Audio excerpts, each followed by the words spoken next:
For 10 years, I believed silence was the price of a good marriage. I believed that love meant patience, sacrifice, and learning when not to speak. So when my husband dismissed my opinions, I stayed quiet. When he made decisions without me, I stayed quiet. When people praised him for being such a devoted husband while I carried the weight of our life together, I stayed quiet. Then one night, at 11:47 p.m., I heard a conversation that changed everything. A single sentence stopped me in my tracks. A single sentence made me question every year of my marriage, and a single sentence revealed that the man I trusted most had been hiding the truth from me for a very long time. What happened next would unravel 10 years of secrets, betrayals, and carefully protected lies. Before we go deeper, let us know in the comments where you're watching from. We'd love to hear from you. And don't forget to hit that subscribe button so you never miss any of our upcoming videos. My name is Vanessa. I was 38 years old when my life split into two versions. There was the life I thought I had, and the life that actually existed. Looking back now, I can see the difference clearly. But at the time, I couldn't. Like many women, I mistook endurance for happiness. I mistook loyalty for love, and I mistook silence for peace. My husband, Ethan, was the kind of man people admired. He was polite, successful, and charming. He remembered birthdays. He opened doors. He knew exactly what to say when people were watching. Friends would often tell me how lucky I was. Family members called us the perfect couple. At church gatherings, neighborhood cookouts, and holiday dinners, people pointed to our marriage as an example of stability. I smiled every time I heard it. What else was I supposed to do? The truth was that our marriage had become a place where my needs slowly disappeared. Not all at once. That would have been easier to recognize. Instead, it happened so gradually that I barely noticed. One compromise became another. One sacrifice became 10. One postponed dream became a habit of putting myself last. Every time I wanted something for myself, there always seemed to be a reason to wait. Ethan's career needed attention. The house needed repairs. The family needed support. The timing wasn't right. There was always something more important than me. And because I loved him, I accepted it. For years, I told myself this was normal. Marriage required sacrifice. Every relationship had challenges. Nobody was perfect. Those were the explanations I repeated whenever a small voice inside me whispered that something felt wrong. The voice grew louder over time, but I became skilled at ignoring it. I convinced myself that discomfort was simply part of commitment. What I didn't understand was that some people depend on your willingness to ignore your own instincts. Some people benefit when you doubt yourself. And although I couldn't see it then, Ethan had become very comfortable with my silence. The first warning sign came years earlier, but I dismissed it. Then another appeared, and another. Each one seemed too small to matter on its own. But when I eventually connected them together, they formed a picture I could no longer ignore. A picture that would lead me to one conversation, one shocking discovery, and a decision that would change the rest of my life forever. The first warning sign involved money. Not because we were struggling financially. In fact, Ethan earned a good living, and so did I. The problem was that he always seemed to know more about our finances than I did. Whenever I asked questions, he had an answer ready. Whenever I wanted details, he assured me everything was under control. At first, that felt comforting. I trusted him. We were married. Why wouldn't I? But over time, I noticed that important decisions were being made without my knowledge. Investments appeared and disappeared. Accounts were opened and closed. When I asked for explanations, I received just enough information to satisfy me in the moment. Looking back, I realized I wasn't being informed. I was being managed. The second warning sign was harder to explain because it sounded harmless whenever I described it to other people. Ethan had a way of making me question my own memory. If I remembered a conversation one way, he remembered it differently. If I felt hurt by something he said, he insisted I misunderstood him. If I brought up a concern, he somehow turned the discussion into a conversation about my reaction instead of his behavior. It happened so often that I began second-guessing myself. I started wondering if I really was too sensitive. Maybe I was overthinking things. Maybe I expected too much. The more confused I became, the more certain he appeared, and certainty is powerful when someone else is full of doubt. Years passed that way, quietly. Nothing dramatic enough to make me leave. Nothing obvious enough to make outsiders question him. Just 1,000 small moments that slowly reshaped my confidence. The strange thing about emotional neglect is that it rarely arrives with an announcement. It settles into your life little by little, until one day you wake up and realize you no longer recognize yourself. I had become a woman who apologized before expressing an opinion, a woman who hesitated before making decisions, a woman who checked her words carefully before speaking. I didn't see it happening because I was too busy trying to keep the peace. Then something happened that should have opened my eyes much sooner. One Saturday afternoon, I met an old friend for lunch. We hadn't seen each other in years. As we talked, she listened carefully while I described my life. I told her about Ethan's success. I told her about our home. I told her about the stability we had built together. When I finished, she looked at me for several seconds before asking a question I wasn't prepared to answer. "Are you happy?" The question caught me off guard. Not because it was difficult, because I didn't know the answer. I laughed awkwardly and changed the subject, but her words stayed with me long after lunch ended. That night, I stood in front of my bathroom mirror and asked myself the same question. For the first time in years, I didn't immediately know what to say. And that realization frightened me. Because if someone asks whether you're happy, and you need several minutes to think about it, something is probably wrong. Still, life continued. Weeks turned into months. Months turned into another year. And then came the night that changed everything. It was a Thursday. I remember because Thursdays were usually predictable. Ethan attended a weekly business networking event and normally came home around 10 o'clock. That evening, however, he returned earlier than expected. I was upstairs folding laundry while he settled into his home office downstairs. Nothing about the situation felt unusual. Nothing warned me that I was about to hear the conversation that would unravel 10 years of lies. Around 11:45, I realized I had left my phone charging in the kitchen. I walked quietly downstairs, not wanting to disturb him if he was still working. As I reached the bottom of the staircase, I noticed the office door was partially open. Ethan was speaking on speakerphone. At first, I wasn't paying attention. Then I heard my name. Every instinct told me to stop walking. So I did. I stood frozen in the hallway, listening. The voice on the phone sounded male, calm, familiar, someone Ethan trusted. I couldn't hear every word, but I caught enough. The man laughed and asked, "Does she still believe that story?" For a moment, I assumed they were discussing someone else. Then Ethan answered, and my entire world shifted. "Of course she does," he said. "She believed it 10 years ago. Why would she question it now?" My stomach tightened immediately. The laundry basket nearly slipped from my hands. Because there was only one thing in my life that had happened exactly 10 years earlier. One event. One loss. One explanation I had accepted without question. And suddenly, after all those years, I wasn't sure any of it had been true. I should have walked away. I should have confronted him. Instead, I remained perfectly still. Because deep down, I already knew the next few minutes were going to reveal something I could never unknow. And what I heard next was worse than anything I had imagined. The next few seconds felt longer than entire years. I stood motionless in the hallway, barely breathing, afraid that even the smallest sound would reveal I was listening. My heart was pounding so hard I could feel it in my throat. Part of me wanted to run upstairs and pretend I had never heard any of it. But another part of me, the part that had spent 10 years swallowing questions and accepting explanations, needed to know the truth. The voice on the phone spoke again. "She never asked for proof?" Ethan laughed.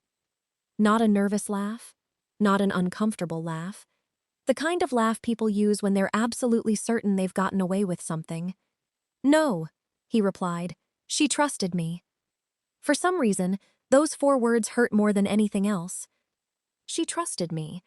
Not because trust was foolish, not because trust was weakness, but because he said it like trust was something he had used against me. The man on the phone chuckled. That's unbelievable. No, Ethan answered. It's predictable. Predictable. I felt something crack inside me. Not loudly, not dramatically, just enough to realize that the man sitting in that office wasn't the man I thought I had married. Then the conversation shifted. And finally, they mentioned what they were talking about. My inheritance.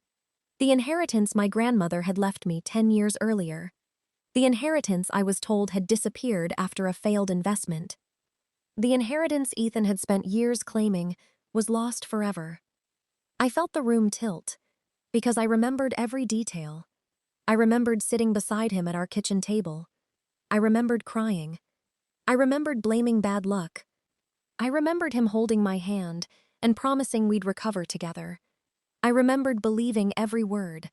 And now, standing outside that office, I learned the money had never been lost. It had never disappeared. It had never failed. The entire story had been a lie. I wanted to burst into the room immediately. I wanted answers. I wanted explanations. I wanted to see his face when he realized I knew. But something stopped me. A strange feeling. A realization. If he lied about this for 10 years, then confronting him without evidence would only give him another opportunity to lie. So instead, I quietly stepped backward. One step, then another, until I reached the stairs. By the time I returned upstairs, my hands were shaking so badly I could barely hold my phone. That night, I didn't sleep. Not even for a minute. I lay in bed beside my husband, listening to him breathe comfortably while my entire understanding of our marriage collapsed piece by piece. Questions flooded my mind. How much money was involved? Who else knew? Where had it gone? How long had they been laughing about this behind my back? And perhaps the most painful question of all, had he ever loved me? Or had I simply been useful? By sunrise, I had made a decision. I wasn't going to confront him. Not yet. First, I was going to learn everything. The following morning, I behaved exactly as I always did. I made coffee. I said good morning. I asked about his plans for the day. I smiled when appropriate. And for the first time in my life, I understood something important. The person who knows the truth has an advantage. The person hiding the truth does not. Ethan left for work around 8:30. The moment his car disappeared down the street, I began searching. At first, I wasn't even sure what I was looking for. Old files, tax records, investment statements, anything connected to the inheritance. Hours passed. Most of what I found appeared ordinary. Then, shortly after noon, I discovered a locked file cabinet in Ethan's home office. I had seen it hundreds of times before. I had simply never paid attention to it. That afternoon, I found the key. And when I opened the drawer, I discovered something that made the phone call seem small by comparison. Folders. Dozens of them. Organized carefully. Labeled clearly. Years of financial records. Years of transactions. Years of information I had never seen. As I sorted through the documents, one pattern became impossible to ignore. My inheritance hadn't vanished. It had been transferred, moved gradually through multiple accounts, hidden in plain sight. And the names attached to those accounts revealed something even worse. Ethan hadn't acted alone. Family members were involved. People who smiled at me during holidays. People who hugged me at family gatherings. People who looked me in the eye while knowing exactly what had happened. I sat there for nearly an hour, staring at those documents. Not because I didn't understand them, because I understood them perfectly. The betrayal wasn't one person's decision. It was a group effort. A secret protected by multiple people for an entire decade. And just when I thought I had uncovered the worst of it, I found a thin manila folder tucked beneath the others. Inside was a document dated 6 months before our wedding. 6 months before our wedding. I stared at the date over and over, certain I had misunderstood, certain there had to be some mistake. But there wasn't. because that document proved something I had never considered. The plan had started before we were married, before vows, before promises, before the life we built together, which meant the conversation I overheard wasn't exposing a recent betrayal. It was exposing the foundation of my entire marriage. And once I understood that, I knew this story was about to become much bigger than stolen money. I must have read that document 20 times. Each time, I hoped I had misunderstood something. Each time, the words remained exactly the same. The signatures were real, the dates were real, and the timeline was impossible to ignore. 6 months before our wedding, Ethan had already been discussing my inheritance with other people. Not after we got married. Not after some emergency happened. Not after an unexpected financial problem. Before. Long before he stood in front of our families and promised to love, honor, and protect me. For several minutes, I simply sat there staring at the papers. The room was completely silent. Yet somehow it felt louder than any argument we had ever had, because suddenly dozens of moments from the past began fitting together. Comments that once seemed harmless, decisions that once seemed reasonable, conversations that once felt normal. They all looked different now. When people discover a lie, they often focus on the lie itself.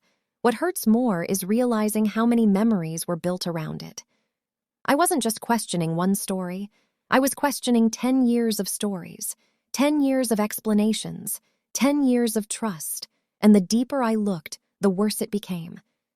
That evening, I carefully photographed every document I could find, every statement, every transfer, every signature, every page. Then I returned everything exactly where I had found it. When Ethan came home, he found the same wife he had left that morning. Or at least that's what he believed. I greeted him, asked about his day, listened while he talked about work, watched him eat dinner, watched him smile, watched him tell small stories about things that suddenly seemed meaningless. And for the first time, I noticed something I had never fully seen before. He lied easily, not just about major things, about small things too, tiny details, unimportant facts, little changes to stories, nothing dramatic. But once I noticed it, I couldn't stop noticing it. It was as if a curtain had been pulled back, and behind that curtain was a stranger wearing the face of my husband. Over the next 2 weeks, I became an investigator in my own life. I stopped looking at who Ethan claimed to be. I started looking at what he actually did. Patterns emerged quickly. There were unexplained deposits, unexplained withdrawals, frequent communication with certain relatives, private meetings he never mentioned, financial movements that made no sense unless someone was trying very hard to keep information hidden. Then I found something that nearly brought me to tears. Not because it involved money, because it involved my grandmother, the woman who had raised me, the woman whose inheritance had started this entire nightmare. Buried inside old emails was a message from years earlier. One sentence immediately caught my attention, a sentence written by Ethan's older brother. "Good thing she doesn't know what her grandmother intended." I read it again, then again, and again. My grandmother intended? What did that mean? I spent hours searching for answers. Eventually, I found them.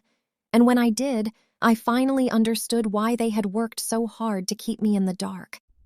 You see, my grandmother hadn't simply left me money. She had left me opportunity. The inheritance had originally been structured to help me start a business, a dream I had spoken about for years, a dream I abandoned because I believed the money was gone, a dream I buried because I trusted my husband. And suddenly I realized the true cost of the betrayal. It wasn't just financial. They hadn't only taken money, they had taken time. 10 years of time. 10 years of opportunities. 10 years of growth. 10 years I could never get back. That realization hurt more than any bank statement, because money can be replaced. Time cannot. That night, I sat alone in my car outside a grocery store parking lot for nearly an hour. I wasn't crying.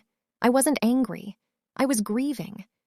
Grieving a version of my life that never got the chance to exist. The business I never started. The confidence I slowly lost. the woman I might have become. And that's when something unexpected happened. For the first time since hearing the conversation, I stopped asking why. I stopped asking why Ethan lied. I stopped asking why his family helped him. I stopped asking why this happened to me. Instead, I started asking a different question. What happens next? Because eventually, every victim reaches a crossroads. One road leads toward endless pain. The other leads toward action. And as I sat there staring through my windshield that evening, I made a decision. I wasn't going to spend another year being the person they thought I was. The quiet wife, the trusting wife, the woman who never asked questions. That version of me was gone. The next morning, I scheduled a meeting with an attorney. Not because I was ready to act, because I needed to know my options. I walked into that office carrying copies of every document I had collected. By the time the meeting ended, the attorney looked at me and said something I will never forget. "Vanessa, this is much bigger than you think." At first, I assumed he was talking about the money. He wasn't. He was talking about fraud. He was talking about concealment. He was talking about legal consequences. And he was talking about evidence, strong evidence, the kind that doesn't disappear when someone tells another lie. For the first time in weeks, I felt something I hadn't felt in a very long time. Hope. Not because my problems were solved, not because justice was guaranteed, but because the truth finally had somewhere to stand. And once the truth has evidence behind it, people lose the ability to control the story. What I didn't know was that Ethan was about to make a mistake, a very big mistake, a mistake that would expose everything. And when it happened, the people who spent 10 years protecting their secret would suddenly find themselves protecting something very different. Themselves. For years, Ethan had been careful. That was one of the reasons he had gotten away with so much for so long. Careful people survive by controlling information. They decide who knows what, when they know it, and how much they know. Looking back, I realized that almost every major decision in our marriage had passed through him first. He controlled the explanations. He controlled the timing. He controlled the narrative. But there is a problem with living that way. The longer someone succeeds at deception, the more confident they become. And confidence often creates carelessness.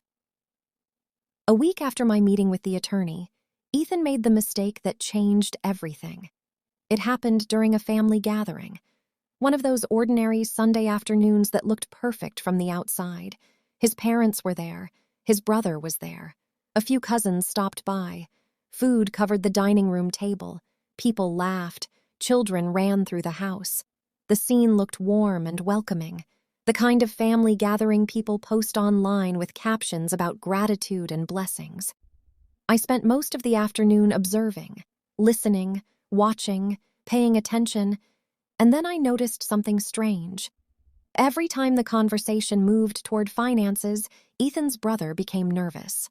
Not visibly nervous, just enough for someone paying attention to notice. He changed subjects quickly, avoided details, interrupted conversations. At one point, he accidentally said something he immediately tried to take back. The room fell silent for half a second. Only half a second. But it was enough. Because everyone reacted. Not with surprise, with recognition. As if they all understood something they hoped would never be mentioned. That was the moment I knew. The secret was bigger than I thought. Much bigger. And for the first time, I wasn't the only person carrying the pressure of it.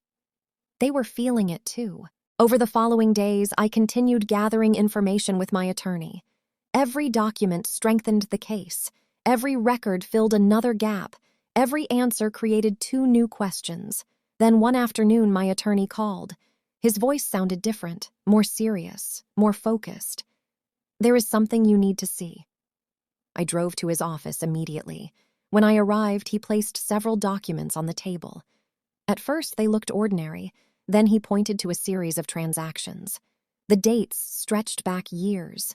The amounts varied. Some were small, some were substantial. But together, they revealed a pattern. A very clear pattern. My inheritance had not simply been transferred once. It had been used repeatedly. moved, shared, distributed, profited from. Multiple people had benefited from money that never belonged to them. I sat there staring at the paperwork. The realization was almost difficult to process. For 10 years, I had blamed bad luck. Meanwhile, other people had been building their lives with resources that should have helped build mine. One family member renovated a home, another paid off debt, another expanded a business, and all of it traced back to the same source, the same lie, the same betrayal, the same decision made years before I ever knew what was happening. I expected to feel rage. Instead, I felt clarity, a strange, powerful clarity, because for the first time, everything made sense. The dismissive comments, the pressure to stay quiet, the constant encouragement to trust Ethan, the way concerns were always minimized, the way questions were always redirected. They weren't protecting me. They were protecting themselves. That realization changed everything. Up until that point, I had been reacting emotionally. Now I started thinking strategically, and strategy is dangerous when people assume you're powerless. Over the next month, I followed every piece of legal advice I received. I opened separate accounts, protected important assets, secured copies of records, prepared for outcomes Ethan never saw coming. The entire time, he remained completely unaware. He still believed I was the same woman he had always known, the same woman who would avoid conflict, the same woman who would accept explanations, the same woman who would stay. What he didn't understand was that silence and weakness are not the same thing. Sometimes silence is preparation, and I was preparing. Then came the final mistake, the mistake that ended any chance of saving his version of the story. One evening, Ethan left his phone on the kitchen counter while taking a shower. Normally, I would never touch it, but normal had disappeared from my life weeks earlier. A message appeared on the screen. One sentence. That's all it took. One sentence. The sender was his brother. The message read, "Do you think she knows about the property?" The property. I had never heard about any property, not once, not ever. Within seconds, dozens of possibilities rushed through my mind. I took a photo of the message, then another. Then I put the phone back exactly where it had been. The next morning, my attorney began investigating. What we discovered left even him surprised. Years earlier, a property had been purchased through a series of transactions connected to the same missing inheritance. A property I knew nothing about. A property that generated income. A property whose existence had been hidden throughout our entire marriage. By then, there was no longer any doubt, no misunderstanding, no confusion, no alternate explanation. The evidence was overwhelming. And for the first time since hearing that late-night conversation, I knew exactly what I was going to do. Not tomorrow, not next month. Soon, very soon. Because after 10 years of silence, I wasn't interested in arguing.